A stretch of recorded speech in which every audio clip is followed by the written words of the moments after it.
C'est la ville du péché. Il n'y a pas mieux au monde. Je suis là pour ça. Une fois, j'ai tellement perdu que je me suis vidé un seau d'eau glacée dans la tête. Ok, on va. J'ai oublié de le jouer. J'ai oublié de jouer le 17, c'est mon fils. Ça fait 11 ans que je me prépare pour ce tournoi. On verra bien comment ça se passe. Mon arme secrète, c'est d'éviter la mauvaise chance.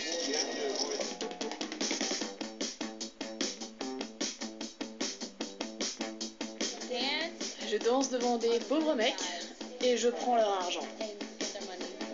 C'est ici que les filles se préparent.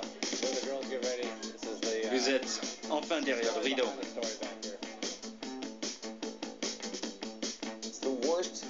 C'est la ville la plus frappée aux États-Unis par les saisies de maisons.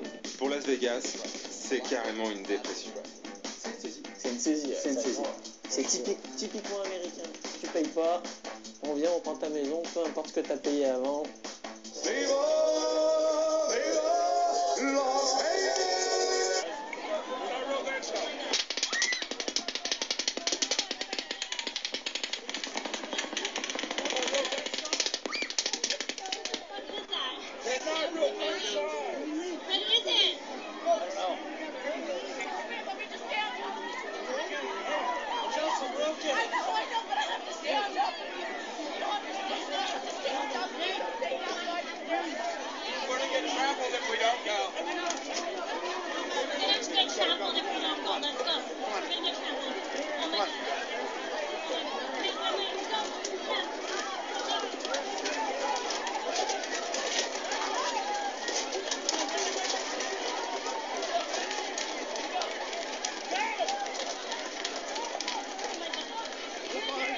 It's fireworks. It's fireworks. Stop. It's fireworks. Okay.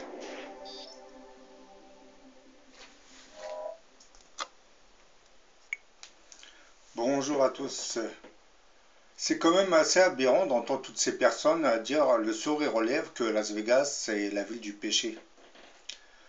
Pour un regard de religieux, ces images sont choquantes, mais vous permettront de comprendre que c'est bien notre démocratie qui fabrique ce genre de ville du péché.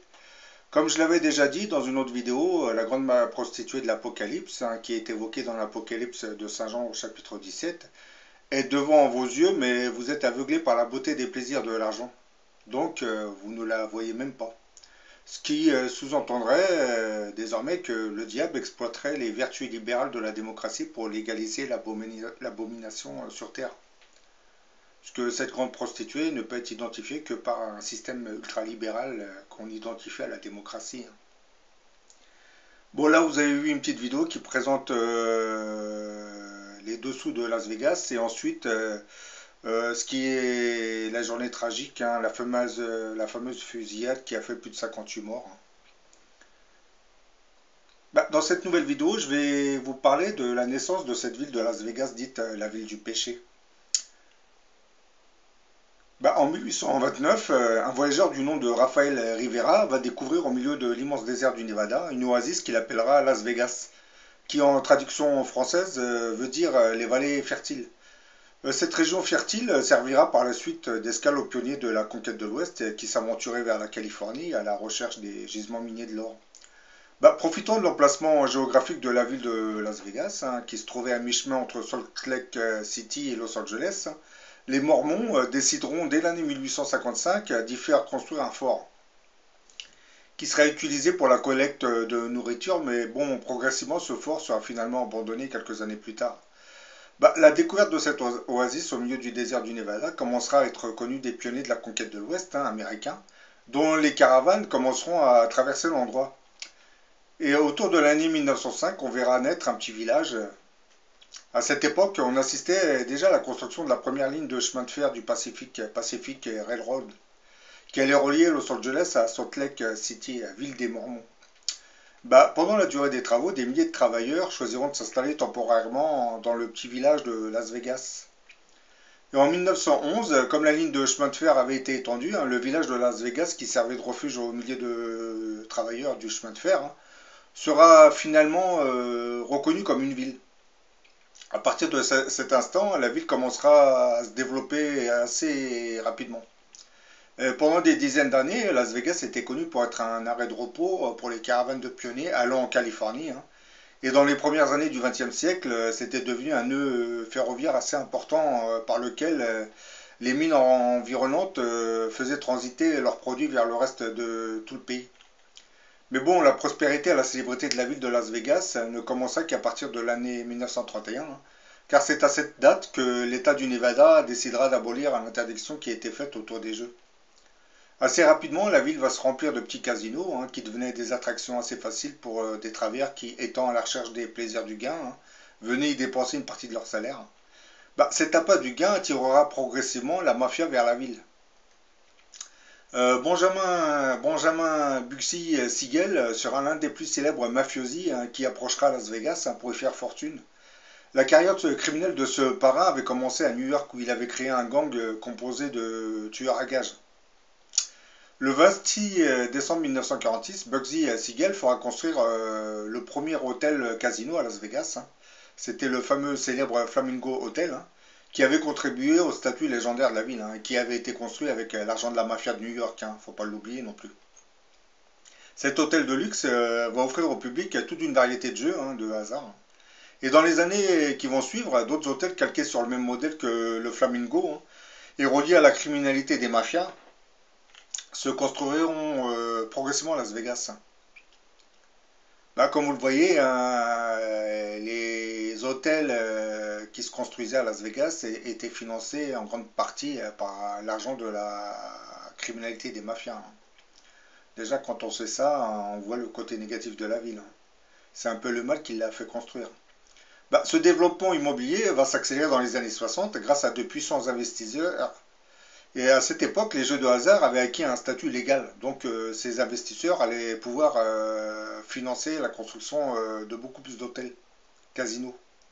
Sachant que l'argent des mafias et de la criminalité se cachait derrière la majorité de ces hôtels casinos, hein, le président américain John Fitzgerald Kennedy mettra en place un programme de lutte contre la criminalité organisée qui se cachait derrière les casinos de Las Vegas. Bah, cette politique engagée par le président Kennedy sera l'une des raisons de son assassinat. Bien entendu, il reste d'autres causes, hein, qui sont rattachées au complexe militaro-industriel, hein.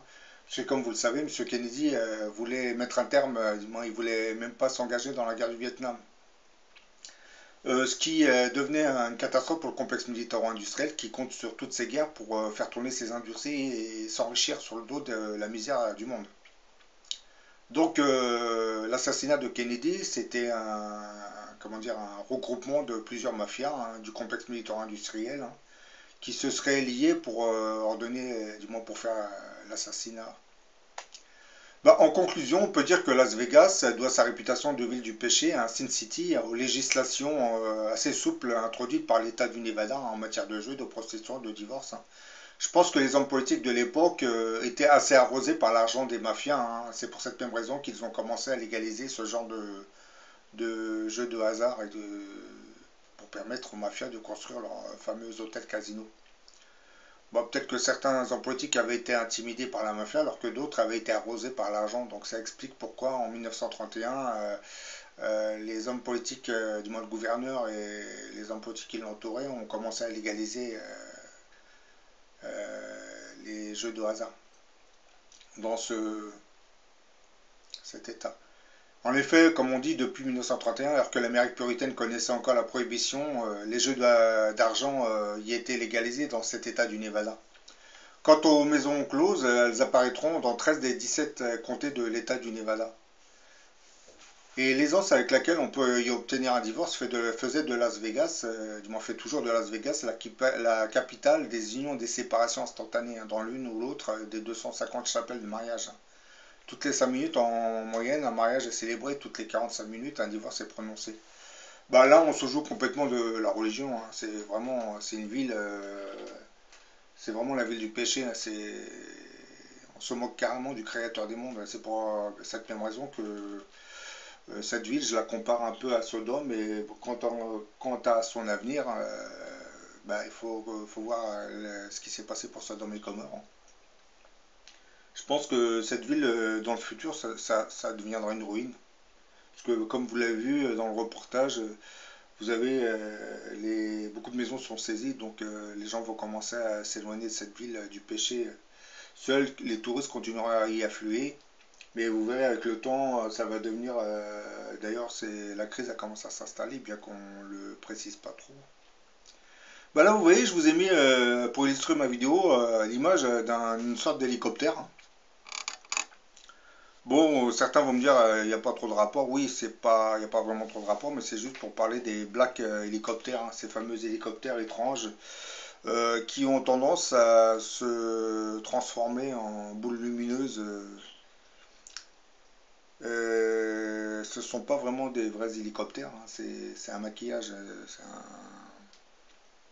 une sorte de camouflage qui permettrait à nos visiteurs extraterrestres de pouvoir survoler certaines régions.